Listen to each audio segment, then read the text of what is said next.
Good afternoon, brothers. JK, your brother in the struggle here. On my way back from the gym as usual. Today I am answering a question from one of the brothers in our Reboot implementation group. But I'm sharing it everywhere because it is relevant. The question is,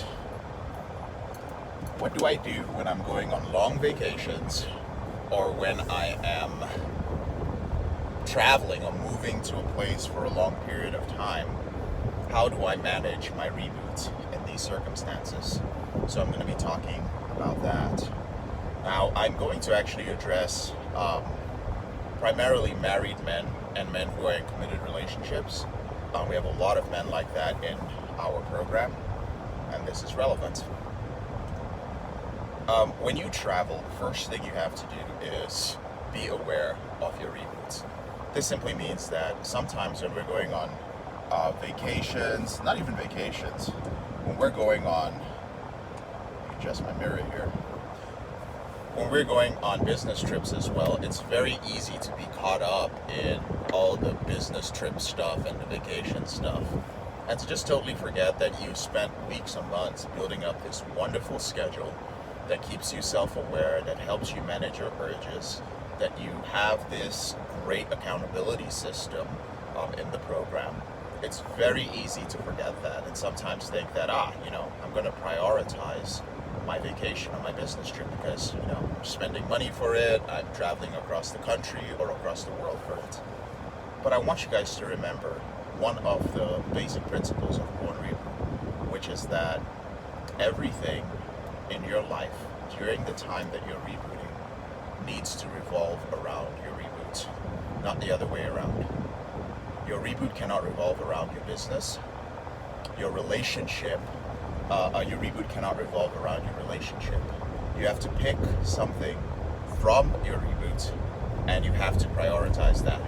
Whether that be the morning routine, whether that is a certain aspect of the system, maybe showing up to live calls, getting on calls regularly with your accountability partners, putting time aside to meditate, to journal, to fill out our worksheets, to fill out your reboot baseline, find out your reboot baseline, check in on it, fill out your reboot planner. These are very important. So that's the first thing. Stay aware of your reboot. The next thing is plan ahead. A few things you can do to plan ahead are setting up a time to call your accountability partners and check in with them. So let them know that your schedule might be changing for a short while or a long while, and that during the first couple of days, you know that you're going to be at risk for a slip. Of course, it's dependent on where you are in your reboot, but we don't want to take that risk. Let them know, like, hey guys, I'm staying at a hotel and I'm away from my wife, and we have all these conferences, and in the evening everybody goes out to drink, and I don't want to do that, or I do want to do that, but I want to control myself. So I want to have like a 10 p.m. curfew. I still want to, mingle with my colleagues, but I don't want to mingle with them to the point or drink to the point that I start making bad decisions. So let them know that at 10 p.m., Pacific Standard Time or whatever time zone you're in, you're going to hit them up and let them know, hey guys, was at the bar with a couple of colleagues after the conference, heading back to my hotel room right now, and I will send you guys a screenshot of my wins, right? If you have some sort of evening routine. That's one thing. Keep in touch with your accountability partners. The next thing is, this might sound a little bit cheesy, but it worked for me. Bring along a framed picture of your spouse. All right, so bring along a framed picture of your spouse and place it literally right next to your bedstand, wherever you're staying. If you're staying in an Airbnb, if you're staying in one of these places, so put it right there so that you can see if you're in a relationship that, okay, this is someone who is important to me. For those of you who use our checklists, the different checklists, I would recommend printing a couple of them out and having them on hand, not on your phone, not in a digital format, but actually in a physical format.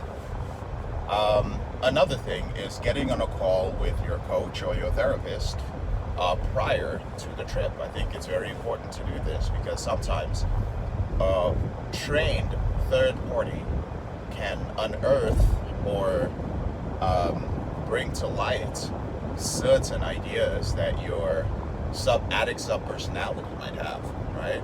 Might uncover them, some plans you might have. Maybe you even have some fears. This might be the first time that you're traveling during your reboots, right? So this is something to bear in mind.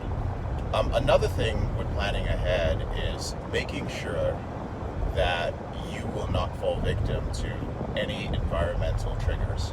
Now, this is easier said than done, but here are a couple of things that you can do right away. If you're staying at a hotel, you can, in most hotels, at the front desk, tell them to literally just disconnect the cable or cancel adult channels, because typically what you will watch in a hotel are not things you're going to watch at home on regular TV, right? Because you're in vacation mode. Even if you're at a conference, when you come back, when you're relaxing and vegging out, it's so easy to turn on that TV. I can't remember the last time I turned on a TV in a hotel. And I lived in hotels for many years. When I was building up my sales organization years ago, I just no longer saw the TV. It just became invisible to me at a certain point. That would be the first thing. The same applies to Airbnbs. I've had a lot of clients go on hunting trips. I've had a lot of them go on trips with the boys. And it just so happened that the room that they were in had a television that had, what's the word for it? Had cable and had access to some risque channels. So you want to make sure that that stuff is disconnected if you are in an Airbnb, like literally unplug the television. The same thing goes with environment. Some of you who act out physically, who go to massage parlors, who meet women typically on trips, and this is the first time that you're going on a trip while you're rebooting. You want to be very aware of the places where you go. So if you drive past a massage parlor and you suddenly notice, wow, why is it that my addict sub-personality, something in my subconscious, like I feel, well, not something in my subconscious, I wouldn't be able to be aware of it. Why is it that my addict sub-personality was able to pick up on that? Why am I suddenly seeing these things? Why do I feel as if I'm scanning for these things? You have to be very, very aware when you are in a new environment, because sometimes there's a spike in adrenaline and dopamine because you're out of your regular city, you're in a new place, everything looks new and exciting, and your brain is quite naturally soaking it up. But because of that increase in dopamine, which you've not been used to, so the only time you have a significant increase in dopamine, particularly early in your reboot, is when you are slipping while you're in the program, right?